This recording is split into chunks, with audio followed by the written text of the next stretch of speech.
Bonjour Adam. Salut, bonjour. Hop là. Ah, tu es beau et fringant aujourd'hui, c'est bien. Ah, merci. La casquette ne cache absolument rien du tout. Tout à fait.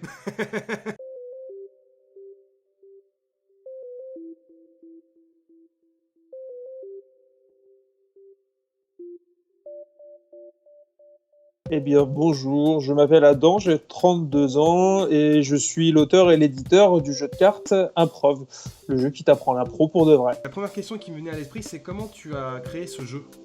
Alors, comment j'ai créé ce jeu? C'est un long parcours. En fait, j'ai été prof d'impro pendant presque 10 ans. Et Ah, sur les dernières années, je tournais un peu en rond sur les cours. Il y avait une forme de lassitude en gros parce que c'était majoritairement des débutants qui étaient en première, deuxième, troisième année. ok. Et puis du coup, je me suis dit, bah, voilà, je me suis cherché un défi et j'ai commencé à travailler sur une méthode. Je me suis dit comment je pourrais inventer une nouvelle méthode parce que je suis passé par le conservatoire Ok. où j'ai été diplômé et il y a beaucoup de méthodes, la méthode Intel, la méthode machin. Et je me suis dit, il y a peut-être une méthode à créer pour apprendre l'improvisation théâtrale. Donc j'ai bossé sur cette idée-là pendant peut-être plus de 2 ans, je crois. Ouais, Ok. au moins 2 ans, c'est sûr. Et à la fin, je suis arrivé à un truc. Et cette méthode-là, je l'ai appelée la carte de l'impro. Comme quoi, c'était écrit. Mais au début, je voulais en faire un bouquin. Ok. Et puis au final, en commençant à travailler sur le projet de bouquin, je me suis rendu compte que le livre, en fait, c'était pas la forme qui correspondait à l'improvisation théâtrale, puisque, en tout cas, l'impro, ça s'apprend en se pratiquant. Oui. Simplement, on peut te dire ce que tu veux, machin, mais c'est en faisant que tu vas, on va dire, assimiler, prendre dans ton corps ce qu'il faut faire, ressentir les sensations, avoir le truc pour pouvoir ensuite réagir et voilà, tout simplement jouer. Ok. Donc, j'ai pris cette méthode-là et en fait, je l'ai transposée dans un outil, on peut dire un instrument qui permet en fait de cadrer l'improvisation sur les principes de cette méthode que j'avais conçue. Ok. Qu'est-ce qui t'a attiré dans l'impro pour que tu sois justement certifié du conservatoire? Qu'est-ce qui t'a plu Alors, c'est dedans? deux choses différentes. Donc, le Ok. conservatoire, vraiment, j'ai fait que du théâtre classique où on va bosser du Shakespeare, du Corneille, des auteurs plus contemporains. Voilà, c'était du théâtre, texte, mise en scène. Voilà. J'ai fait le conservatoire en fait en complément pour compléter on va dire ma formation de comédien. Mais à D'accord. l'origine, mon premier amour, moi, c'est l'improvisation théâtrale. J'ai commencé à faire, j'avais 15 ans. Ok. Voilà. Et pourquoi? Bah, en fait, je suis un créatif, pour résumer le truc. Ok. Et l'improvisation théâtrale, bah, c'est une discipline qui me permettait du coup de pouvoir exercer ça. D'accord. Et c'est à l'âge de 15 ans, tu dis c'est bon, j'ai envie de faire du théâtre. Qu'est-ce qui t'a dit, qu'est-ce qui t'a fait dire que t'avais envie de faire ça et d'investir dedans? C'était en fait, j'ai découvert ça en fait vraiment par hasard par une affiche en fait. Dans ma ville, il y avait donc une troupe qui jouait très régulièrement, donc on voyait tout le temps les affiches pour annoncer les nouveaux spectacles. Ok. Et l'idée, bah, juste d'improviser du théâtre, enfin, tu vois, les deux mots, je me suis dit, ah, ça doit être plutôt sympa. Et alors pour la petite anecdote, un jour mon père me demande quelle activité sportive je veux faire, et du coup je lui ai répondu que je voulais faire de l'impro-théâtre. Ça a commencé comme ça. Ok. Au niveau de tes études, qu'est-ce qui a été le plus dur à faire? Qu'est-ce qui t'a le plus marqué? Alors au niveau de mes études, parce qu'il y a eu du coup il y a eu 2 études, j'ai fait des Ouais. études on va dire plus scolaires avec un master tout ça, et puis j'ai fait aussi du coup le conservatoire en parallèle. Mhm. Sur quel sujet tu veux que je te réponde? Plus pour la partie conservatoire. Alors pour moi, je crois que le plus difficile uniquement sur le conservatoire, mais en fait finalement c'est un problème qui se retrouve aussi dans les cours de théâtre amateur, je crois, c'est qu'on manque de temps en fait. D'accord. Quand tu te retrouves avec une classe et que tu dois la former sur voilà, sur un sujet, une technique, un texte, une scène, une pièce, si t'es pas en fait dans un mode finalement un mode de création où tu vas aller faire une résidence et on va s'enfermer pendant une semaine, 3 semaines, 2 mois pour que tu vas monter l'œuvre Mhm. et qu'on se retrouve dans un format où tu bosses ta scène, tu la présentes en ayant attendu 2 heures et demie, puis tu as un retour de 15 minutes et puis rendez-vous la semaine prochaine. Enfin voilà, moi c'est un truc que j'ai toujours trouvé dommage.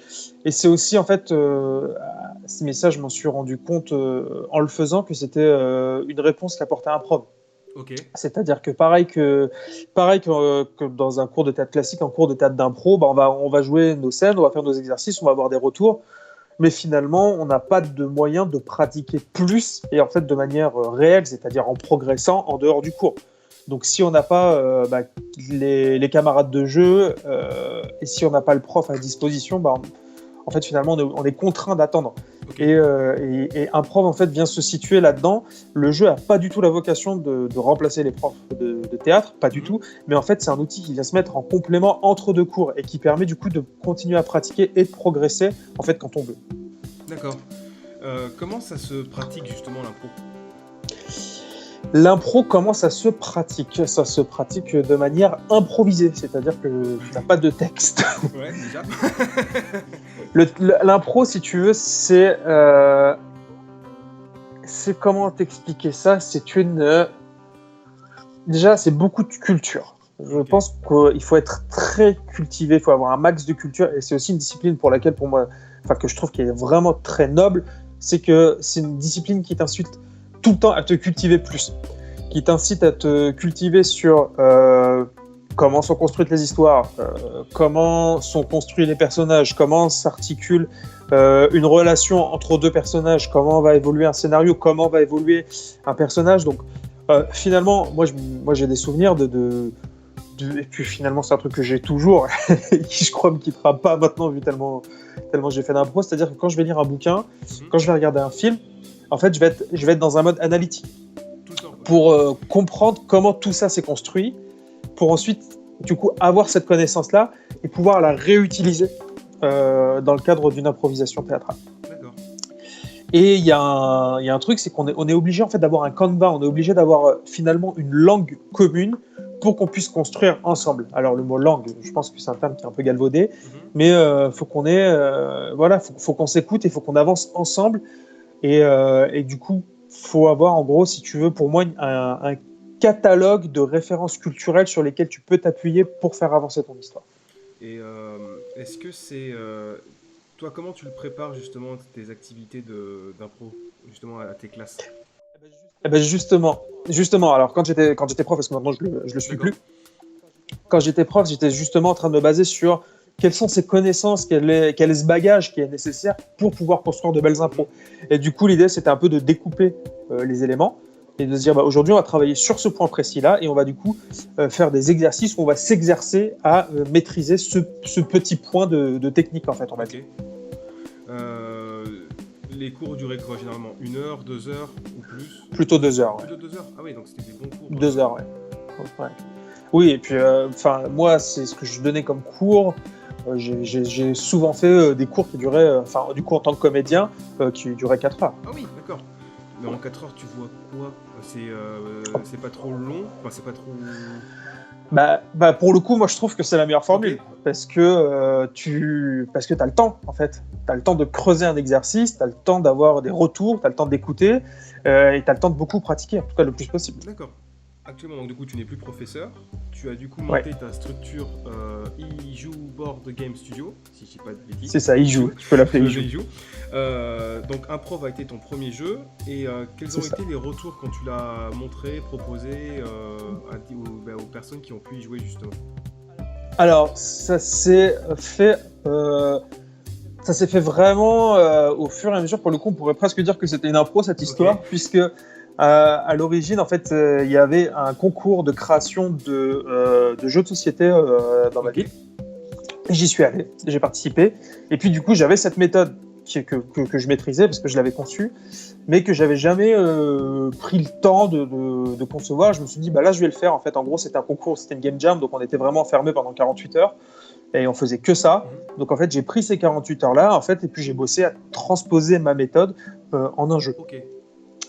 Et moi j'ai fait mon truc comme ça en me disant voilà, c'est fait.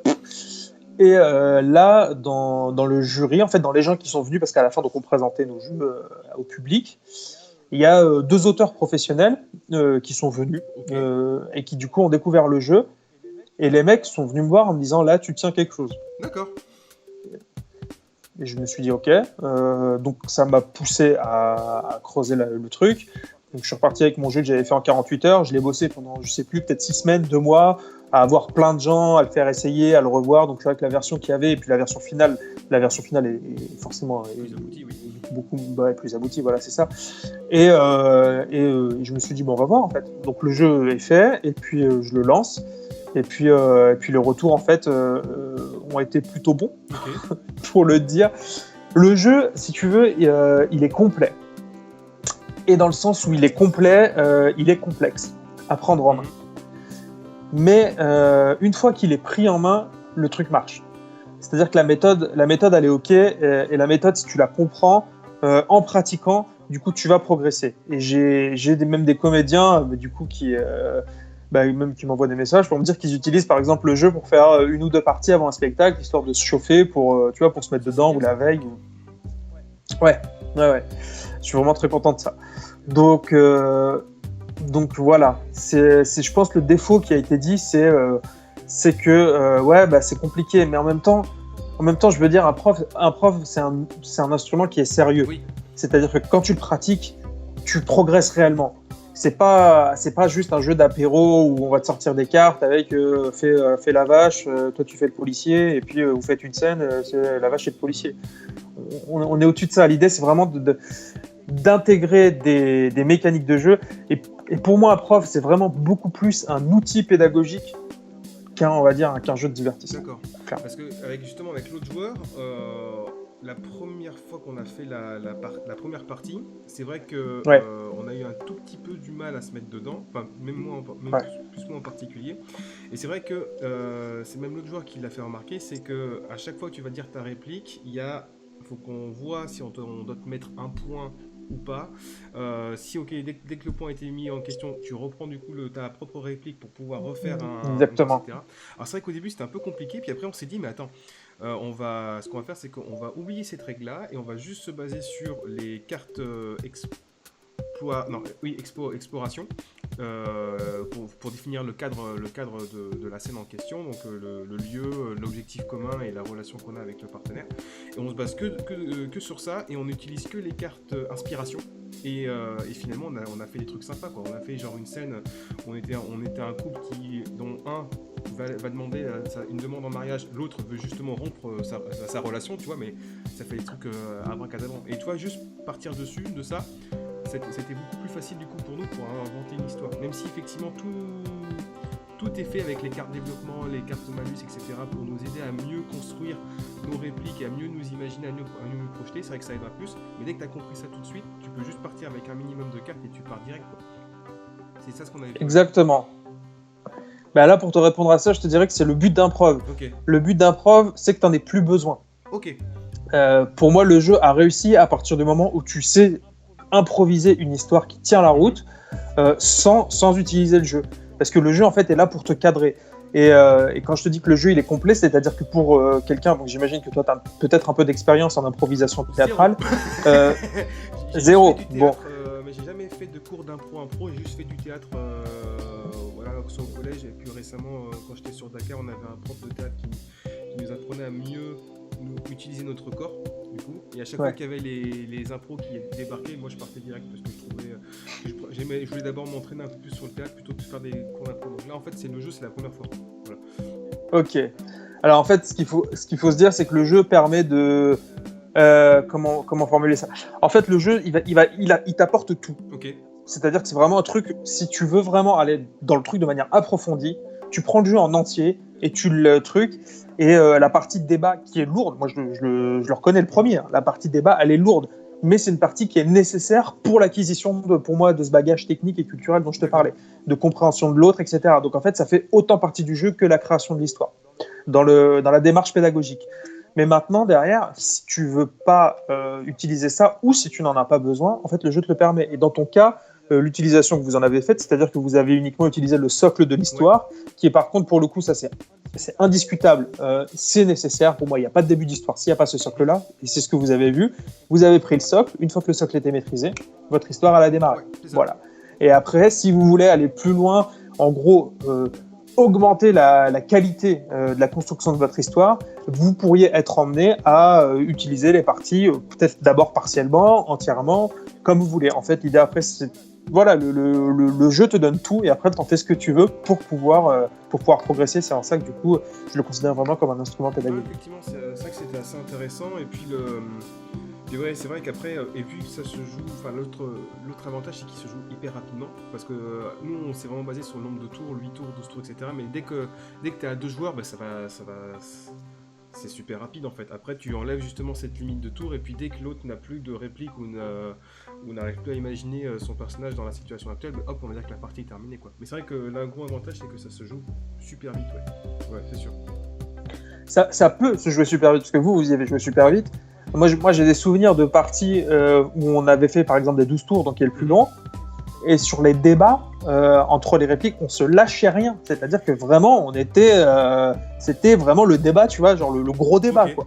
Chacun campait sur ses positions et on argumentait jusqu'à ce qu'à un moment, tu vois, on arrive à aboutir au consensus et passer au truc. Donc là, mais là, après, on a joué en mode hardcore et là, je crois que cette partie, elle a bien duré 1h30, 2 heures. Oui. Mais après, voilà, c'est vraiment, ouais, c'est ça, je pense, qui est pour moi la force du jeu, c'est que si tu prends que ce qui t'intéresse, par exemple l'exposition, donc en gros le socle de l'histoire, et que tu balances tout ça, comme vous avez fait, ça peut aller très vite, et puis finalement tu peux faire une impro de 2 minutes, quoi, comme en spectacle, ou si tu veux vraiment approfondir les choses, les jeux te le permettent. Il y a vraiment voilà, c'est un large spectre et je pense que les profs n'y s'y sont pas trompés parce que j'ai quand même un grand public de professeurs, notamment de professeurs de français, D'accord. tu sais, qui donnent des cours de théâtre mais qui n'ont pas forcément des compétences en impro. Ok. Et qui utilisent justement un prof pour acquérir eux-mêmes quelles sont les bases, qu'est-ce qu'il faut savoir pour conduire une impro, et qui construisent leur cours d'impro avec ce qu'ils ont appris grâce à un prof. C'était justement une de super. mes questions, c'était quoi le type de joueur qui a pu se procurer le jeu et qui t'a pu te faire des retours. Donc là, tu m'as dit qu'il y avait des profs de français, et est-ce que tu en as à peu près d'autres types de joueurs? Oui, j'ai des comédiens amateurs. Bon, les comédiens pros, c'est pas forcément un outil qui va les intéresser parce qu'ils maîtrisent déjà, c'est des professionnels. Donc, bon. Après, ça peut toujours être sympa pour. Moi, je sais que on avait fait quelques parties avec un comédien pro, genre dans un café où il avait la veille d'un spectacle, parce que du coup, ça lui permettait de jouer, mais sans avoir une scène, etc. Donc, on se buvait un café puis on jouait en même temps. Et ça, c'est pas le public majoritaire. Je dirais que c'est plutôt ça, en fait. C'est plutôt des profs, soit des profs de français, soit des profs de théâtre qui veulent du coup s'ouvrir à l'improvisation théâtrale, soit des comédiens plutôt amateurs. D'accord. Et puis un peu de rôlistes, mais c'est pas la majorité non plus. Bon, t'as dit que le jeu était déjà complet, mais est-ce que tu avais eu l'idée de rajouter genre des extensions pour encore le rendre beaucoup plus complet ou pas du tout? Eh ben, j'ai essayé d'y penser, mais honnêtement, je vois pas ce que je pourrais rajouter qui serait indispensable. Si tu veux, après, s'il y a des extensions, ce seraient des extensions... Alors, peut-être que je me trompe, en tout cas, mais pour moi, la méthode complète, elle est intégrée dans le jeu. D'accord. Donc pour moi, si tu veux, avec un prof, un comédien, même un mec qui a jamais fait même de théâtre, peut devenir un improvisateur, juste avec un prof, en le pratiquant suffisamment. Maintenant, des extensions, si les gens ont des idées sur ce qui pourrait être apporté à un prof, avec plaisir, je suis à l'écoute. Okay. Ouais. Je voudrais juste revenir sur un point là qui me revient. J'ai quand même reçu un message moi qui m'a beaucoup touché en fait, c'est d'une dame qui me disait qu'elle ne pouvait plus pratiquer l'improvisation théâtrale. Elle ne m'a pas dit pourquoi.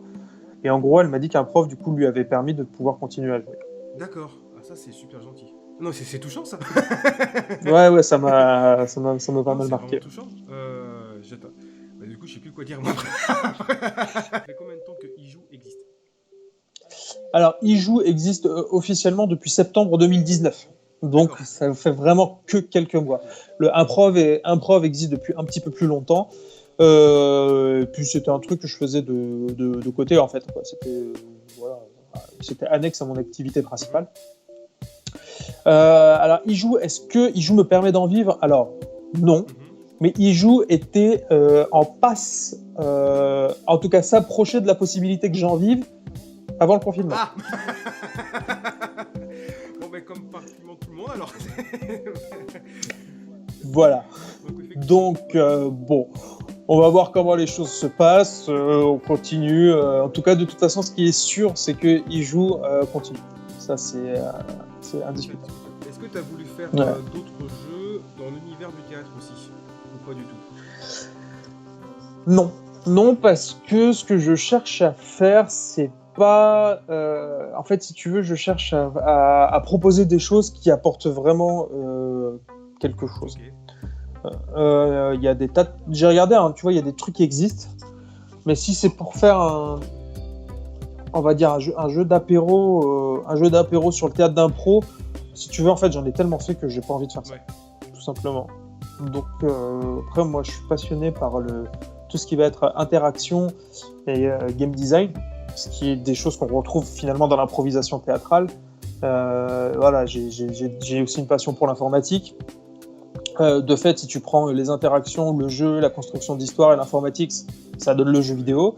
Donc, je suis pas forcément le plus gros joueur de la Terre, mais en tout cas, c'est un sujet qui m'intéresse. En fait, si tu veux, je lis plus de bouquins sur les jeux vidéo que je joue à de jeux vidéo, Ok. par exemple.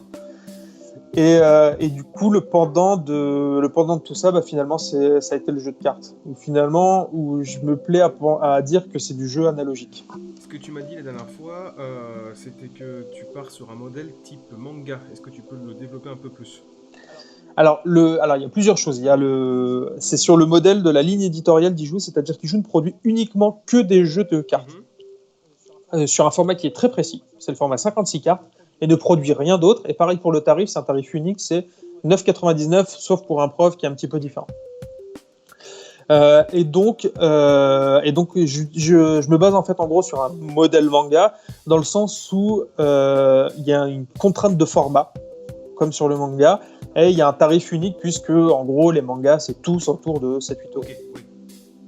D'accord. Donc voilà, c'est dans ce sens-là que je considère que c'est un modèle manga. Maintenant, au niveau de la ligne éditoriale des jeux, ce que je cherche à faire, c'est qu'il joue soit... en fait, comment t'expliquer ça? En fait, tu vois, il joue, je veux que ce soit la petite boutique en ligne sur laquelle tu vas trouver des jeux originaux qui vont coûter pas très cher, qui vont être livrés rapidement et que tu vas pouvoir en fait cueillir avant d'aller en week-end chez des amis ou de la famille. Ok.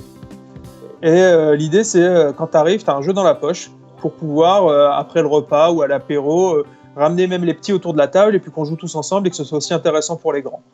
Et si les jeux, j'accorde une grande importance du coup à la livraison et au prix, c'est pour se dire, si tu veux, en fait, on est dans un monde, on est hyper sollicité de plein de trucs partout, et de se dire, pour 10 balles, je peux tester un truc, et puis au pire, je risque pas grand-chose, mais j'ai quand même la garantie que ce que je vais vivre, c'est intéressant. Ok, d'accord. Donc, un prof, c'est à part, parce qu'un prof rentre pas dans cette ligne-là, mais un prof, du coup, a donné naissance à Ijou, qui, du coup, poursuit cette mission-là. Et le slogan d'Ijou, c'est « Nous avons encore des bons moments à passer ensemble ». Est-ce qu'on peut savoir un petit peu l'avenir pour Ijou? Est-ce qu'il y a des nouveaux jeux Ouais. qui se préparent ou pas? Bien sûr. Alors là, du coup, il y a Rainbow qui va sortir. Donc Rainbow, c'est le jeu familial par excellence. Ok.